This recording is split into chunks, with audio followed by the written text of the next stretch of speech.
जय हिंद दोस्तों, स्वागत है आप सभी का एक बार फिर से BK study corner YouTube channel में। आइए मेरे भाई, आज आप सभी के लिए लेकर आए हैं, यानी कि सभी डीएलएड छात्र छात्राओं के लिए आज चलेगा हम लोग का जनरल स्टडीज यानी कि सामाजिक अध्ययन वाला क्लास। ठीक है, तो देखते हैं। और जो नए छात्र जुड़ रहे हैं उसको बता दें, आप सभी लोग यदि प्रैक्टिस सेट लगाना चाहते हैं तो कॉपी पेन लेकर के बैठिएगा और हमारे आंसर बताने से पहले आपको अपना आंसर लगाना है और लास्ट में स्कोर बताना है। ठीक है, कि सर 20 में से इतना क्वेश्चन सही हो रहा है। ठीक है, तो शुरुआत करते हैं सेशन को बिना किसी देरी के। आइए देखिए पहला क्वेश्चन क्या कह रहा है। यहाँ पर देखिए आपसे पूछा गया है कि 1946 में उद्देश्य संबंधी प्रस्ताव की रचना किसने की। बताइएगा, आपके उद्देश्य जो प्रस्ताव है उसका रचना किसने किया। तो भाई देखिए, रचना किया है, इसमें आपको लगाना है जवाहरलाल नेहरू। वैसे और भी व्यक्ति शामिल थे, लेकिन नाम आता है, जैसे कि आंसर अगर आपसे पूछा जाए तो जवाहरलाल नेहरू ही लगाना है। ठीक है, ऑप्शन डी में यहाँ पर जवाहरलाल नेहरू दे रखा है, करेक्ट आंसर ये हो जाएगा। ये उद्देश्य संबंधी प्रस्ताव से आपको 4 डेट याद करवाते हैं। चारों डेट जरूर से याद रखिएगा, एग्जाम में कोई भी पूछ सकता है।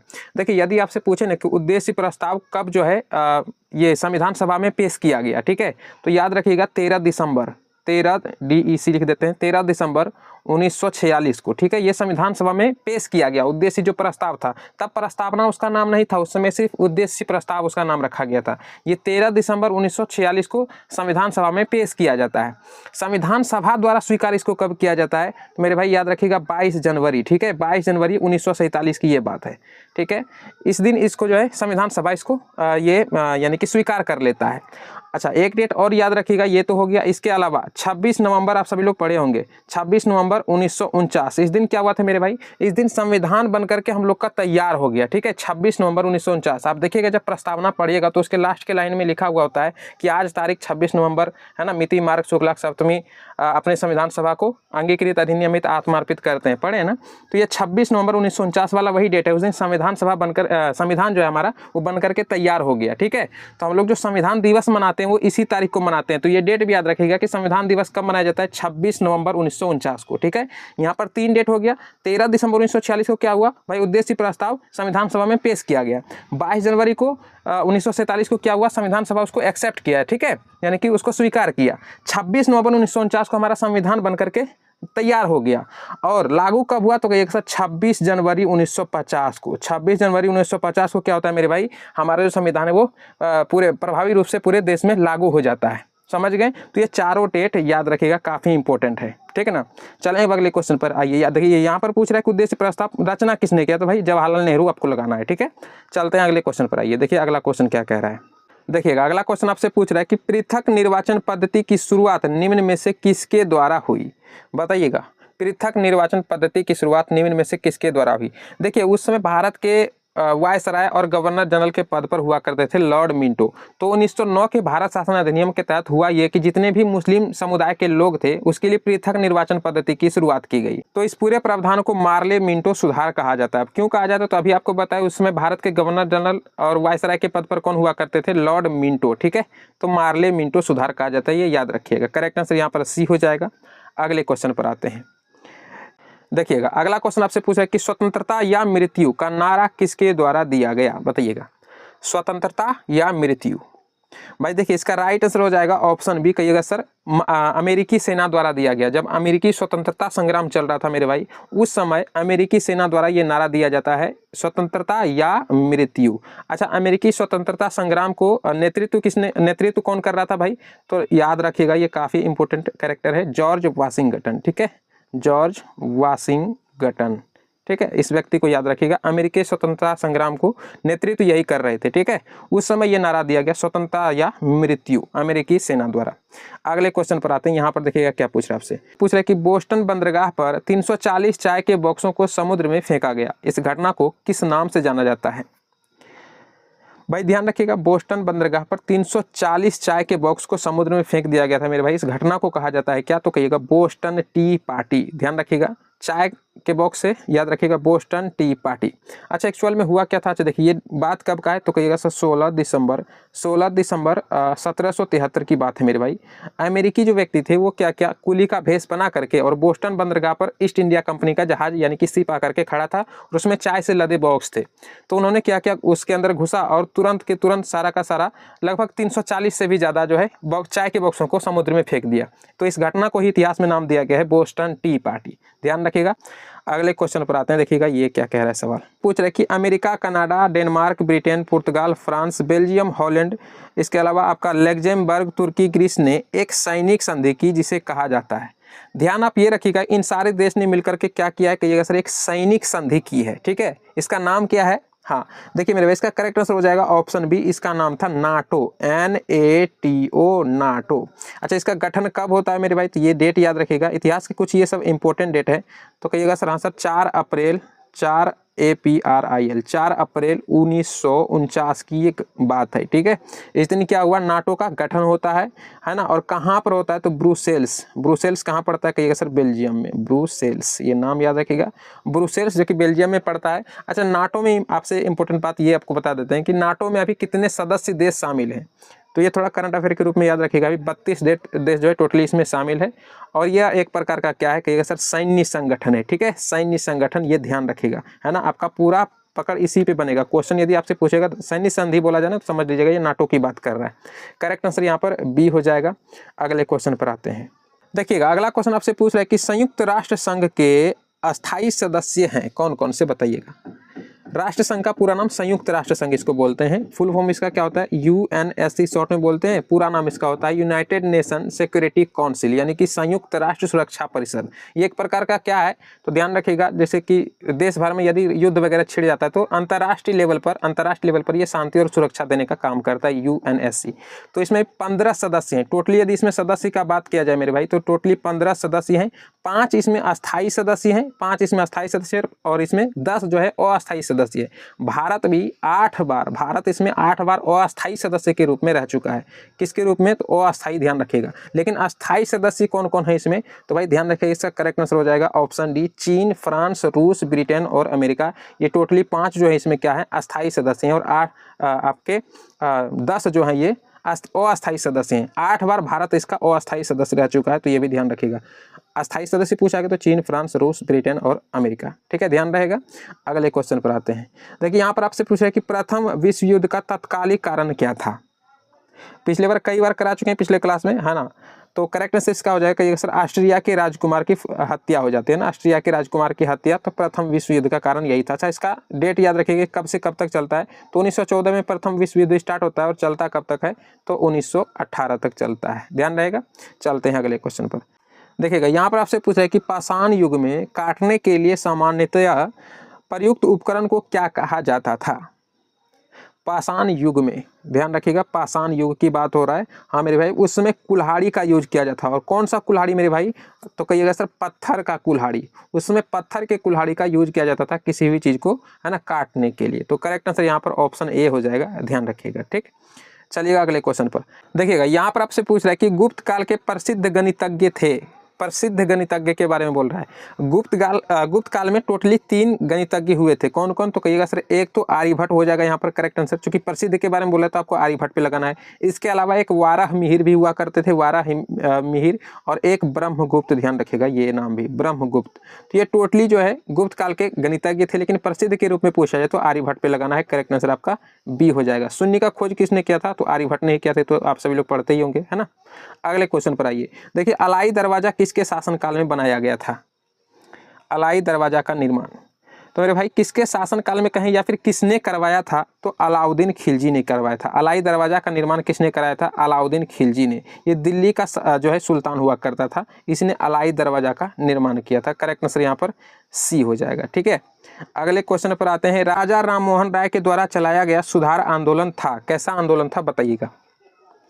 तो भाई यहाँ करेक्ट आंसर हो जाएगा ऑप्शन डी, ब्रह्म समाज। अब देखिए ये थोड़ा सा अलग आपको सुनने में लग रहा होगा कि राजा राममोहन राय द्वारा जब सुधार आंदोलन चलाया गया था तो उसका नाम सुधार आंदोलन ही था, बाद में चल करके उसका नाम ब्रह्म समाज रख दिया गया। तो आप सभी लोग पढ़ेंगे ब्रह्म समाज का स्थापना किसने किया? तो राजा राममोहन राय के द्वारा किया गया, पढ़े हैं ना आप सभी लोग।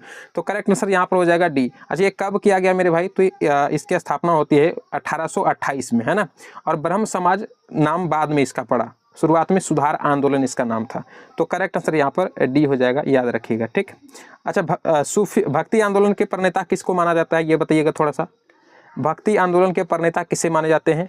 तो बिल्कुल मेरे भाई ये ध्यान रखिएगा, इसका नाम है अलवार। अलवार संत आप सभी लोग पढ़े होंगे इतिहास में, अलवार या फिर नयनार, ये याद रखिएगा। अलवार संत या नयनार संत भक्ति आंदोलन के प्रणेता थे। सूफी आंदोलन के प्रणेता कौन थे? तो ये भी नाम याद रखिएगा, ख्वाजा है ना, ख्वाजा मोइनुद्दीन चिश्ती, आप सभी लोग याद रखिएगा इसको, ठीक है। और आर्य समाज के संस्थापक कौन थे? तो ये तो आप सभी लोग जानते ही होंगे, दयानंद है ना, दयानंद सरस्वती जी, ठीक है। तो ये सारे व्यक्ति के नाम याद रखिएगा। भक्ति आंदोलन के प्रणेता अलवार और नैनार संत, सूफी आंदोलन के प्रणेता ख्वाजा मोइनुद्दीन चिश्ती, आर्य समाज के संस्थापक दयानंद सरस्वती और ब्रह्म समाज के संस्थापक राजा राम मोहन राय। शुरुआत में इसका नाम सुधार आंदोलन हुआ करता था, ठीक है। तो इन सारे पॉइंट को याद रखिएगा। अगले क्वेश्चन पर आते हैं। देखिए पूछ रहे गदर पार्टी का स्थापना कहाँ हुई थी? गदर पार्टी की स्थापना कहाँ हुई थी? तो भाई गदर पार्टी की स्थापना होती है कनाडा और यूएसए में। किस व्यक्ति ने किया गदर पार्टी की स्थापना? तो वैसे तो 2-3 व्यक्ति इसमें शामिल थे, लेकिन जो इंपॉर्टेंट एग्जाम में पूछा भी जाता है, नाम याद रखिएगा, लाला हरदयाल, ठीक है।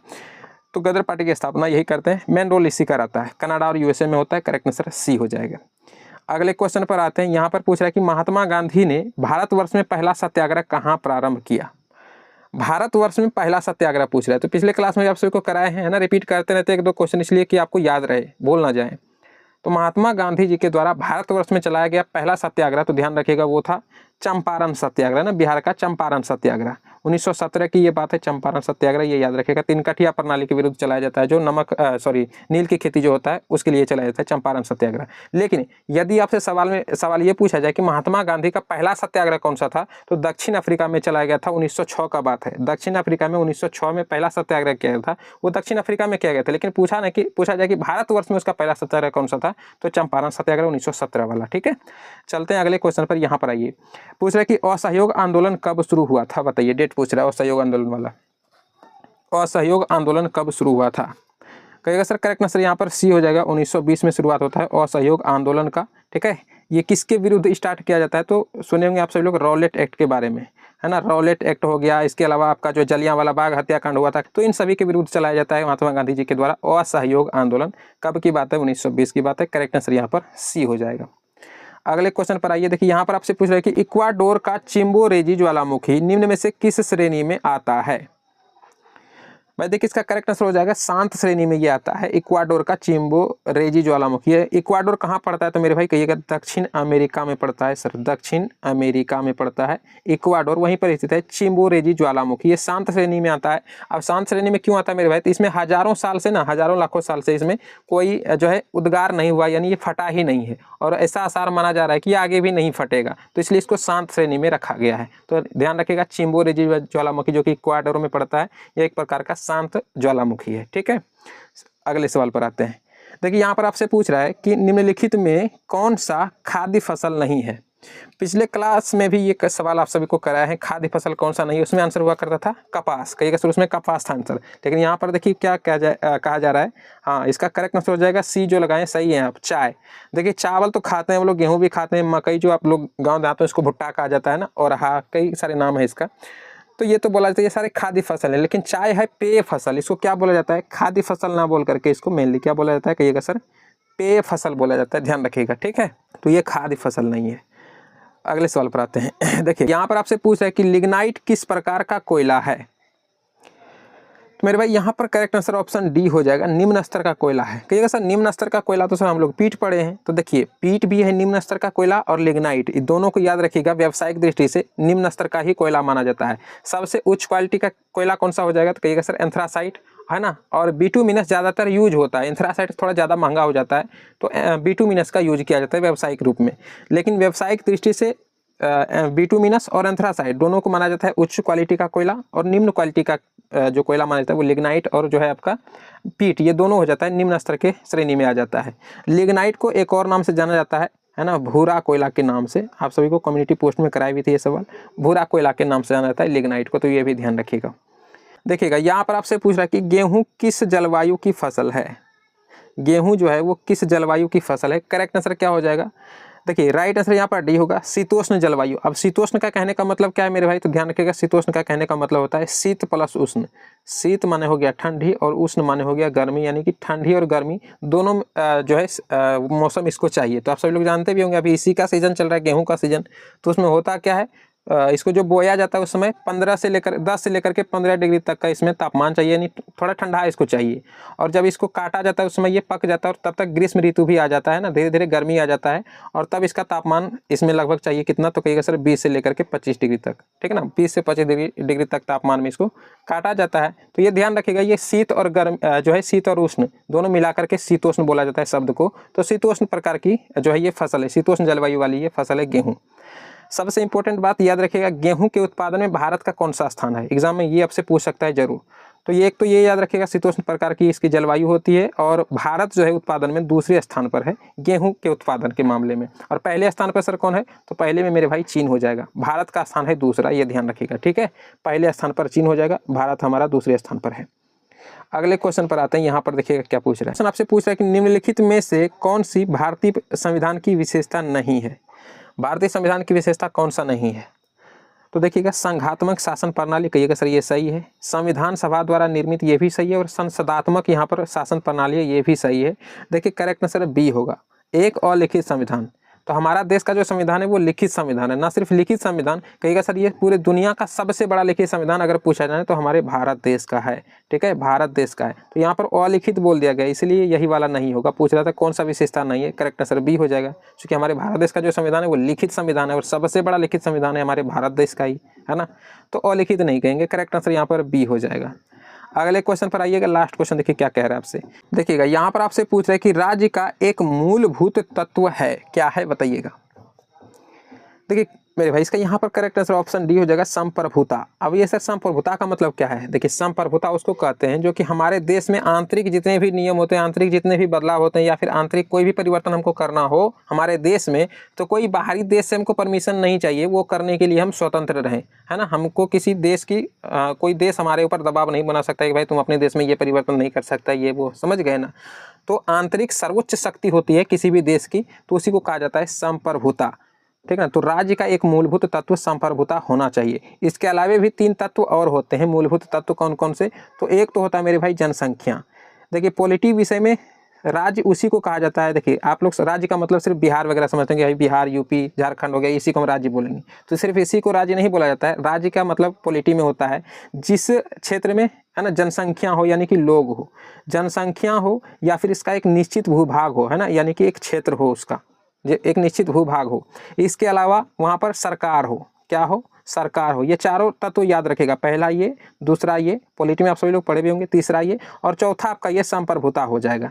तो जनसंख्या यानी कि लोग हो, एक निश्चित भूभाग हो, है ना, और वहाँ पर सरकार हो, और जो है उस राज्य के अंदर या उस क्षेत्र के अंदर संप्रभुता हो, वो कोई भी जो आपका बदलाव है वो अपने दृष्टि से ले सके, किसी दूसरे पर आश्रित ना रहना पड़े, तो उसको हम राज्य बोल सकते हैं, समझ गए। करेक्ट आंसर यहाँ पर डी हो जाएगा, मूलभूत तत्व के रूप में ये चारों आ जाएंगे। ऑप्शन में आपको डी में संप्रभुता दे रखा था, तो करेक्ट आंसर यही वाला हो जाएगा, ठीक। तो सेशन यहाँ पर एंड होता है। अब आप सभी का स्कोर क्या रहा है कमेंट में जरूर लिखिएगा। पिछला क्लास नहीं देखें तो डिस्क्रिप्शन में प्लेलिस्ट का लिंक मिलेगा, जरूर क्लिक करके सारा क्लास देख लीजिएगा, है ना। और आपका जो है फ्री में PDF मिल जाता है, तो डिस्क्रिप्शन में टेलीग्राम चैनल का भी लिंक मिल जाएगा, क्लिक कीजिएगा, ज्वाइन कर लीजिएगा, वहाँ पर फ्री में आपको PDF मिल जाएगा भी, ठीक है। तो मिलते हैं अब अगली क्लास में, तब तक के लिए जय हिंद।